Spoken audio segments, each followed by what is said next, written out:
আসসালামু আলাইকুম দর্শক, hope you are well. I am also well. আসলে আমি আমার নামের বদলতে কিছু বৈশিষ্ট্য পেয়েছি যে জীবনের অনেক অনেক দুঃখের সময়ও বা অসুস্থতার সময়ও নিজেকে দুঃখী মনে হয় না। মানে দুঃখ আমাকে টাচ করতে পারে না, দুঃখ ছুঁইতে পারে না, দুঃখগুলো আমাকে ছুঁতে পারে না। দ্যাটস ওয়াই আমি সবসময় স্মাইলি ফেসে থাকি।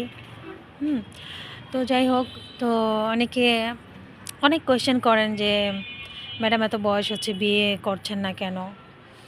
তারপরে আরও অনেক কোয়েশ্চেন করেন যে আহ, বিয়ে শাদির জন্য চেষ্টা করছেন কি না, বা বয়স অনেক হয়েছে, ভবিষ্যতে ভালো পাত্র পাবেন কি না, বা বিয়ে বাচ্চা কাচ্চা হতে সমস্যা হতে পারে, সে বিষয়ে অনেকে বলে কোয়েশ্চেন করে।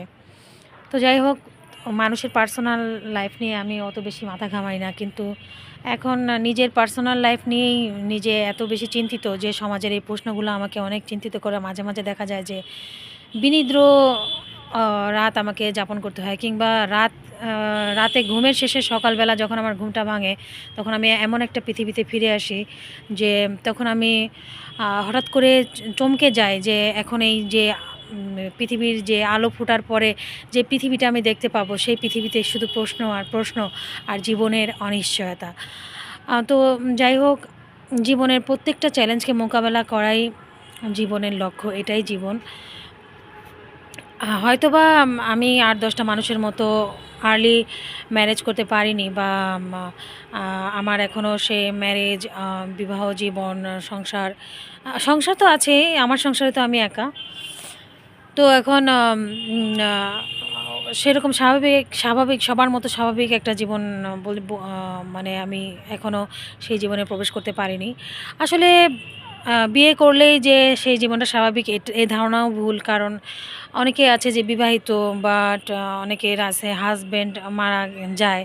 তো দেখা যায় যে ৮-১০ বছর, বা কেউ কেউ আছে ১ বছর, বা প্রথম দিনেই হাজব্যান্ড মারা যায়। আল্লাহ না করুক কারো এরকম হোক। সবাই সচেতন থাকেন, কোনো ধরনের দুর্ঘটনা, সড়ক দুর্ঘটনা, বাইক অ্যাক্সিডেন্টে যেন কারো হাজব্যান্ড এরকম আচমকা মৃত্যুবরণ না করে। তো অসুখ বিসুখেও অনেকে মারা যায়। এখন কথা হলো যে সেটা কোনো কথা না যে বিয়ে হলেই সেটাকে নর্মাল জীবন বলবো। আমি আমার জীবনটাকে যদি আমি মানুষের প্রশ্ন বা সমাজের এরকম ছি ছি এগুলোকে যদি বাদ দিই, আমার লাইফ নিয়ে আমি সুখী। যদিও আমি অনেক কিছু যদিও আমি অসুখ বিসুখ, তারপরে অন্যান্য জীবনের অন্যান্য ব্যাপারগুলো নিয়ে একটু দুশ্চিন্তার মধ্যে থাকি, একটু অবসাদগ্রস্ত থাকি, তারপরেও এগুলোকে মানিয়ে নিতে পেরেছি। কিন্তু এর মধ্যে যখন লোকজনের প্রশ্ন বা সমাজের অনেক মনোভাব বা নীতিপূর্ণ মন্তব্য যখন আমাকে চিন্তিত করে, তখন আসলে নিজেকে নিজে সান্ত্বনা দেওয়া ছাড়া বা নিজের মনকে আরও স্ট্রং করা ছাড়া আর কোনো উপায় থাকে না। এবং মনের দিক থেকে এখন এতটাই স্ট্রং যে এখন এই প্রশ্নগুলো আমার তেমন কোনো মানে আমার কাছে নিরর্থক মনে হয়, বা আমি বিরক্ত ফিল করি, বিরক্ত হয়ে যায় অনেক। যাই হোক, তো অনেকেই প্রশ্ন করেন যে আপাতত কোনো কারোর সাথে রিলেশনে আছে কি না। তো আমি আপাতত যা রিলেশনটা, আসলে রিলেশনের সংজ্ঞাটাও আসলে আমার কাছে দুর্বোধ্য। আপাতত মানে যেটাকে বলে প্রেম ভালোবাসা, ওই ধরনের কোনো রিলেশনে নাই। তবে হ্যাঁ, আমি বিয়ের জন্য চিন্তা করছি এবং পাত্র খুঁজছি, এবং ওইরকম মনে মনে অবশ্যই আছে। তবে সেটা একটু অন্য ধরনের। আমাদের সমাজের গতানুগতিক প্রেম ভালোবাসা, বিয়ে, পারিবারিকভাবে পছন্দ, ওই ধরনের কিছুই না। তবে হ্যাঁ, আমি খুব তাড়াতাড়ি বিয়ে করতে যাচ্ছি। আল্লাহ আল্লাহ যদি সেখানে লিখে রাখেন, এবং যদি কোনো ধরনের দুর্ঘটনা না ঘটে, বা সব কিছু যদি ঠিক থাকে, ইনশাআল্লাহ সবার মতোই আমি স্বাভাবিক বিয়ে শাদী করতে পারবো। যেটাকে বলে বিবাহিত লাইফ জীবনযাপন করতে পারবো, বিবাহিত ম্যারিড লাইফ লিড করতে পারবো। তো এখন যদিও এটা স্বাভাবিক না, তারপরেও হয় না, অনেকের তো অনেকভাবেই বিয়ে হয়। অনেকেই অনেকভাবেই তাদের বিবাহিত জীবনকে মানিয়ে নিতে শেখেন।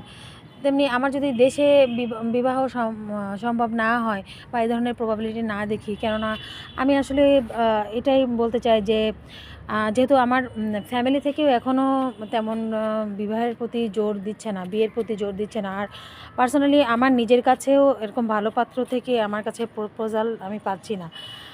এবং আমি বাংলাদেশে কোনো রিলেশনে আমি এখনও কারোর সাথে জড়িত নেই। তো ওই ধরনের কোনো অফারও আমি পাইনি। তো আমি নিজে থেকে যেটাকে ভালো মনে করি যে সমাজ সেটাকে খুব সহজভাবে মেনে নিবে, কেননা আসলে সমাজটা আগের মতো নেই। এখন পৃথিবীটাও যেরকম হাতের মুঠোয় চলে আসছে, বলতে গেলে পৃথিবীটা একটা গ্রামের মতো, আর সব কিছুই হাতের কাছে চলে আসে। এখন দেশেই যে বিয়ে করতে হবে, গতানুগতিক চাকরিজীবী ব্যবসায়ীকে বিয়ে করতে হবে, ডাজন্ট নেসেসারিলি মিন দ্যাট। কিছু ডিফারেন্ট জিনিস আছে যেটা ভালো হতেও পারে। আমাদের দেশে বিয়ে হচ্ছে, শাদী হচ্ছে, কিন্তু ছাড়াছাড়ি যে হচ্ছে না, ডিভোর্স যে হয়ে যাচ্ছে না, তাও তো না, সব কিছুই হচ্ছে। তো আমি যেটাকে ভালো মনে করব, আশা করি আমার পছন্দকে সবাই একটু সম্মান করতে শিখবে। আমার ফ্যামিলি থেকে আমি ফ্যামিলি অনেক কিছুই জানে, আবার অনেক কিছু জানে না। তো আমার ফ্যামিলিকেও কনভিন্স করতে পারবো কি না আমি জানি না। তবে আমি মনে করি যে প্রত্যেকটা মানুষের পছন্দকে, প্রত্যেকটা মানুষের জীবনের ডিসিশনকে সবাই মূল্যায়ন করা উচিত। এটাই আসলে পার্সোনাল হেলথ। যার পার্সোনাল হেলথ ভালো, সে অন্যের পার্সোনালিটিকে মূল্য দিতে জানে। যে সোসাইটির মানে হেলথ ভালো, সে অন্য মূল্যবোধকে ইভ্যালুয়েশন করতে পারে। সেই সোসাইটিকেই আসলে গুড ইভ্যালুয়েটেড সোসাইটি বলা হয়। যাই হোক, তো এগুলা ব্যাপার নিয়ে অনেকেই অনেক প্রশ্ন করেন। তো আশা করি এত প্রশ্ন না করে, আপনি যখন প্রশ্ন করেন যে বিয়ে করেননি বা বিয়ে করছেন না, তখন কি আপনাকে যদি আমি উল্টা প্রশ্ন করি যে আমার জন্য একটা পাত্র দেখেন, সেই দায়িত্ব কি আপনি নিতে পারবেন?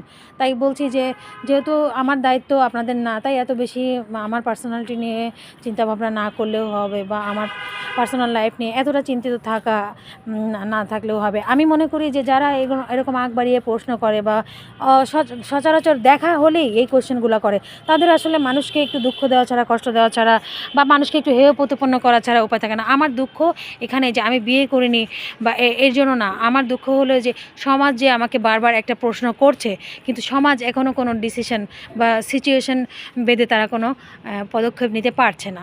কারণ না, এই সোসাইটি, আমি কিন্তু একা লাইফ লিড করি, তো আমার দায়িত্ব কার? আমার ফ্যামিলির, আমার সোসাইটির, আমার আশেপাশে যারা আছে, পাড়া প্রতিবেশী, সবারই। এখন অনেকেই চেষ্টা করেছে আমার জন্য, অনেকেই চেষ্টা করেনি। তো যারা আমার জন্য চেষ্টা করেছে বা আমার ভালো সত্যিই চেয়েছে, তাদেরকে অসংখ্য ধন্যবাদ। আর যারা কিছুই করেনি, অযথা প্লিজ, যারা কখনো চেষ্টাও করবে না বা আমার লাইফের সাথে ওতপ্রোতভাবে জড়িত না, এত প্রশ্ন করে মানুষের বিবাহ শাদী জীবন নিয়ে এত প্রশ্ন করে আপনার কী লাভ? আপনি যাতে ভালো থাকেন সে ধরনের কাজকর্ম করেন। সবাই ভালো থাকুক, এটাই আমি আশা করি। সবাইকে ধন্যবাদ।